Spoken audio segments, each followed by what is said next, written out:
যারা এত প্ল্যানের গল্প আমাদেরকে শোনালেন, 2 মাস 3 দিন অতিক্রম হতে যাচ্ছে, কিন্তু আমরা কোনো প্ল্যানের পও দেখতে পাই নাই, পিও দেখতে পাই নাই। বগুড়ার মতো একটা পৌরসভাকে তিনি সিটি কর্পোরেশন উন্নীতকরণ করলেন, এতে করে তার বাবার এলাকার সুনাম বাড়ল। কিন্তু আক্ষরিক অর্থে কি বগুড়া একটা সিটি কর্পোরেশন হওয়ার মতো কোনো ক্যাপেবল এলাকা? সরকার প্রধান তিনি তার পৈতৃক নিবাসে গিয়েছেন, একের পর এক উদ্বোধন করেছেন। উদ্বোধনে জাতির কোনো পরিবর্তন আসে না। এমন একটা সংসদ পেলাম যে সংসদে রুমিন ফারহানা ব্যতীত একটা সংসদ সদস্য চালের দাম, ডালের দাম, তেলের দাম, দ্রব্যমূল্য বৃদ্ধির ব্যাপারে কোনো রকমের কোনো কথা বললেন না। এমন একটা সংসদ পেলাম যেখানে জ্বালানি সংকট সমাধানের ব্যাপারে কোনো পরিকল্পিত পদক্ষেপ একটা সংসদ সদস্য উপস্থাপন করতে পারেননি। এমন একটা সংসদ আমরা পেলাম ত্রয়োদশ জাতীয় সংসদ নির্বাচনের মধ্য দিয়ে। সেই নির্বাচন সুফে সাদিকের নির্বাচন হোক, আর ডিসি ইকবালের নির্বাচন হোক, আর জারি নির্বাচন হোক, একটা নির্বাচন তো হয়েছে। সেই নির্বাচনের পরে আমরা দেখলাম একটা সংসদ সদস্য আমার ভাসমান প্রায় 17 লক্ষ ভাসমান মানুষের জন্য ন্যূনতম চিন্তাটা করলেন না। ইভেন এই যে ঢাকা শহরে 4.5 লক্ষ ভাসমান নিরন্ন ছিন্নমূল মানুষ রয়েছে, তাদের ব্যাপারেও তাদের কোনো বক্তব্য এখন এই যে 15তম দিন অতিক্রম হতে যাচ্ছে তারা উচ্চারণ করেননি। দফায় বেড়েছে ভোজ্য তেলের দাম। আপনি বাজারে গেলে ভোজ্য তেলের বোতলজাত তেল আপনি পাবেন না।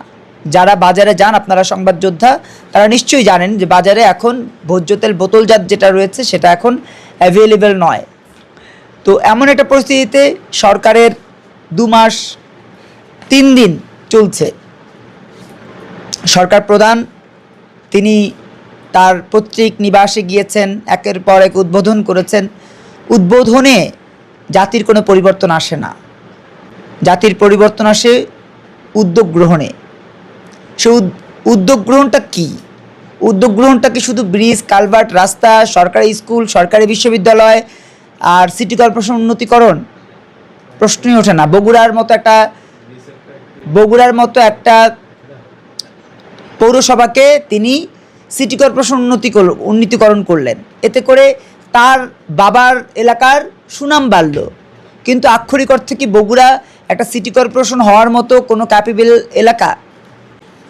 প্রশ্ন আমরা করছি, কারণ আমরা প্রশ্ন করতে চাই। আমাদের প্রশ্নগুলো আমরা আপনাদের মাধ্যমে তাদের কাছে ছুড়ে দিতে চাই, যারা আই হ্যাভ এ প্ল্যান বলেছেন অথবা উই হ্যাভ এ প্ল্যান বলেছেন। যারা এত প্ল্যানের গল্প আমাদেরকে শোনালেন, 2 মাস 3 দিন অতিক্রম হতে যাচ্ছে, কিন্তু আমরা কোনো প্ল্যানের পও দেখতে পাই নাই, পিও দেখতে পাই নাই। বরঞ্চ দেখছি তিনি তার বাবাকে যখন গাদ্দার বলছে তিনি সেটা হজম করছেন। মুক্তিযোদ্ধারা গাদ্দার প্ল্যাকার্ড উপস্থাপন করেছে জাতীয় সংসদে।